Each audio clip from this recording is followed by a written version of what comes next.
Welcome, friends. Welcome back to CBSST at Home. I'm Sarah, and I appreciate your time together. It means a lot to me that you keep coming back. Appreciate that. Okay, first thing we do, talk about successes and share those together. I will make a disclaimer real quick that we do take very seriously the privacy and the safety aspect, that we, no matter how many people join these videos, how many people watch from the comfort of your home, we are a class together and we want to keep one another safe, just like if we were in the classroom and behind those closed doors, what is said in there stays in there, and we are careful. We sign agreements that we're going to keep one another safe, not talk about each other in the class. So I won't use names. I will make sure that the situations that we share are able to be shared in a way that can be safe for everyone. So that is my agreement to you. But I would really love to hear from you. Love to get messages, emails, in some way, to know how the skills are playing out in your life with your experiences that you're having. Thanks for being willing to think about sharing with me, with us, so that when we're talking about these examples, we can keep encouraging one another. You're not alone. You're in this with us together. We're all walking the same path, the path of life, and we want to keep one another encouraged in that. So on that, as you think about, I've got a little bit of an agenda here, and then some examples. Want to ask, are you feeling successful toward your goals? Are you able to work on even one 7-day goal step toward those 7-week goals that are shorter term goals for the big jackpot goal, that call it 7-month for 777, but obviously the reality is time frame, it just is a longer term goal, and it does take some months to reach that goal. For example, when I set my personal goal of taking a family vacation, that was before Christmas of last year, and now it is April, and I have needed to meet some goal steps along the way to choose an appropriate location for the 10 of us in our family, my husband and I and our kids and significant others that would be joining. I have needed to have one of the shorter term goal steps stick with me along the way, and that is my consistent budget within our home, because I will be honest with you, that is a source of struggle for me. And yet I have tried to stay encouraged and tried to work through those situations that have been tempted to bring me down, but I won't let it beat me. And so I thought of something new to try, and I wanted to share this as my success for you. Hey, share yours with me if you wouldn't mind. But mine for you is that I decided to start collecting pop cans at our house, and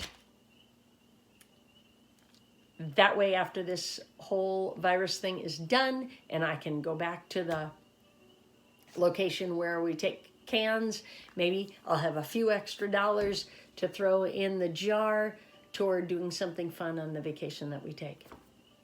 That's mine. Love to hear yours. Okay, we'll celebrate successes together. Keep moving toward those goals. You can do it. And we will keep looking at toward those goals when you're working on goal things. One thing that I asked from this past week, if you remember, is the thought, feeling, behavior link. We want to connect what we're doing. We want to connect our new skills with the goal. We want to identify within goal steps, if at all possible, so that we are keeping encouraged toward that big jackpot. Climb in the mountain of the journey toward the jackpot, the gold pot at the end of the rainbow that the leprechaun looks for. For us, we put that in our classroom, if you remember. We put that pot of gold at the top of our mountain, because sometimes it feels like I said, when I set this goal for a family vacation, now it was like September, October of last year, and I will tell you, it did feel like a mountain. I wanted to reach it, but it did feel like climbing a mountain to get there. And now we're moving on. As you see the success of the journey steps, it gets you excited to keep going forward, hopefully, and tell us ways we can keep encouraging you in that. So the thought, feeling, behavior link from last week, I asked you to identify a few situations, and hopefully at least one of those was related to attempting to meet your goal steps. And what happened? How did that go for you? What did you identify as maybe a thought that brought unpleasant feelings in some way? And we needed to identify what those thoughts, feelings, and behaviors are. Well, there's a reason to do that. And that is this session that we're working on deals with catching our thoughts. Staff, may I remind you that on the W Drive, within our list of files is the CBSST file. And on that file are all the sessions, all the modules. Forgive me, my friends, you may hear some rustling in the background, and that is my cats that are getting into things while I talk to you. On the W Drive are the examples of all the worksheets. Very pretty by the way, I will say they are nicely presented on the W Drive, and I appreciated that. I printed one off for you. It was very clear, and I was grateful for that. Also, things that can be prompted verbally. We don't require that you have a certain worksheet, and obviously paper we're trying to avoid during this time of extra sanitation, extra germ fighting. We want to not bring papers in to our mix, so maybe we use them as a tool to talk on the phone and prompt. And maybe you, clients, might have a piece of paper in front of you, or even a blank piece of paper, to be able to identify things, writing those down, or to even record yourself on your phone of things that you're remembering, and then you can rehash. We do want to get it down on paper as we can, though, so that we can look at it and work through the process together.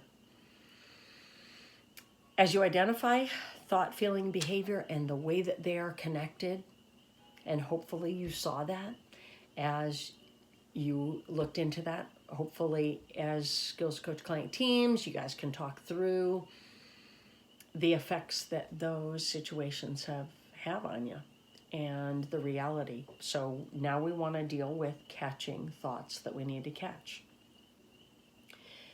We want to learn how to recognize and write them down.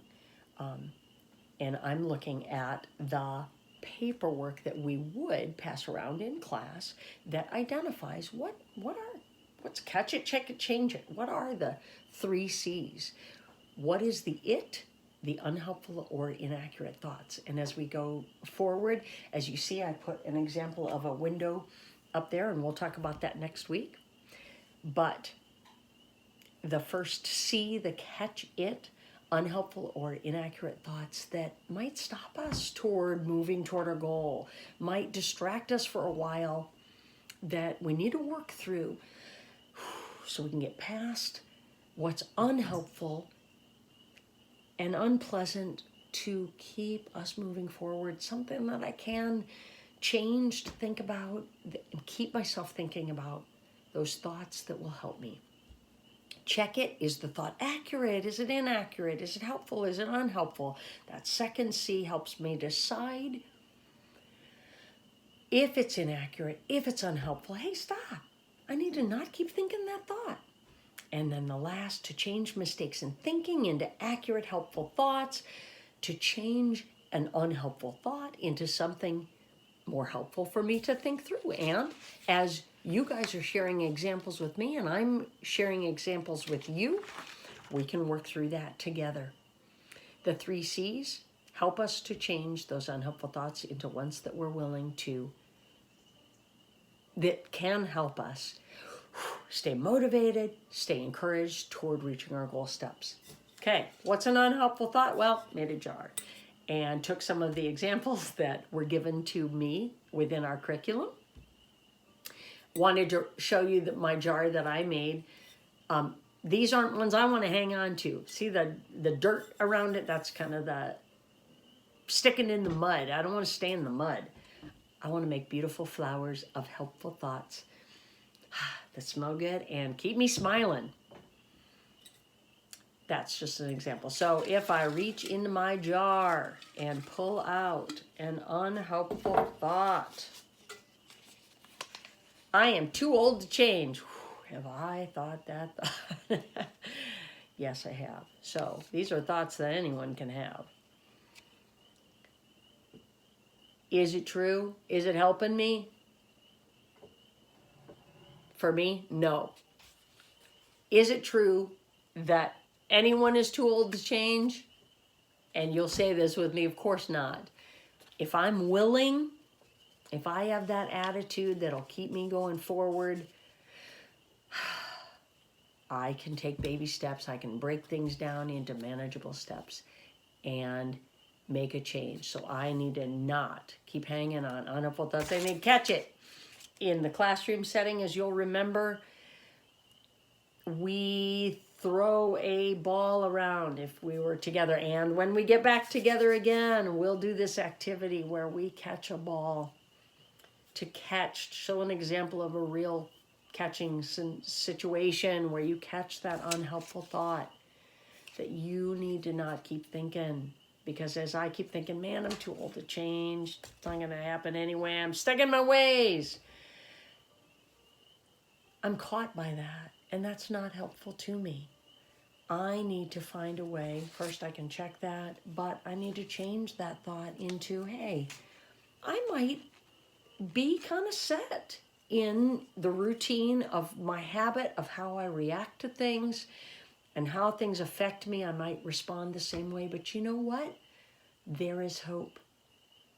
As I learn more about myself, as I think about the situation that happened, that gave me that thought, as I'm willing to identify that, and as our worksheet will show, as I'm willing to write that down, what was happening at the time I had that thought? Where'd that come from? What feelings were I feeling? Was I feeling when I had that thought? So that I can process through that thought and change the words into something I can think more accurately over and over again that does help me. So for me, quick change there. I'm too old to change. You know what? I might be on this end. I might be over 50 years old. But I am never too old to change. If I make the change steps, baby steps, I can still see successes. So I'm going to keep telling myself that I can do it. I can take small steps and make changes in my life. What about you? If you'd be willing to, either using situations you've had come up with from this past week or some new ones that you're coming up with in this coming week, if you would please write 2 of them down. For staff, if you want to copy out that page from the W Drive, the Catch It worksheet that has 2 right on it, prompt together, fill out your own. And I need to do this myself not just have my unhelpful thoughts in a jar, but a situation that can happen. So as we end, I will share with you a situation that occurred for me just a couple of days ago, and that was that I have a youngest son who was sent home from work sick. Now, obviously, all of us who are dealing with the wonder, those sometimes anxious and distressful feelings right now of symptoms we're having, or people that we know and love in our own homes that might be experiencing some sick symptoms, it sends some tenseness and some stress within us because of what everyone is dealing with right now in the isolation and disinfecting need toward this virus. Well, I just got this quick text from my son saying, "Hey, Mom, I was sent home from work sick, and I was not able to right away rush home or get by myself and call my son and find out if he was okay." So I will tell you that right then I was concerned, and that kind of stopped me in my tracks. It didn't have to do with my goal step, but it did make me wonder what was going on. And as we deal with thoughts of doctors, then that affects my goal steps, because as I'm trying to save money toward this vacation, having to pay money to the doctor, which can be important and necessary, it also gives me that feeling of, am I going to reach my goal? So in this case, my thought was, is my son going to be okay? Is there something I need to do to help my son? And I was stuck as I kept thinking about that, but I was unable to get to my phone to talk to him. I was unable to do much because I needed to finish my work day at that point. Well, sometimes you take a deep breath, practice those scoping skills that we have, and we keep going forward. I used my prayer and my faith to trust that I would be okay, that if it was an emergency situation, I would be alerted to that and be able to step away then from the situation I was in. But in this case, I could finish out my work day, use my coping skills, and then when I got some time to be able to make that communication, take that step to find out, and then tell myself, okay, my son's okay. A friend had taken him in and kept him so that he could sleep and start feeling better before making the rest of the trip home. Whew. So that was my example. Love to hear yours. Okay, have a great week. Thank you for being willing to still work on an at-home practice while we can't meet together, but let's hear from one another. I don't mind my emails being blown up or my messages being blown up, so that I have examples that connect us together and keep us reminded, hey, you are not alone. We're in this together. Thanks for sharing time with me. See you next week.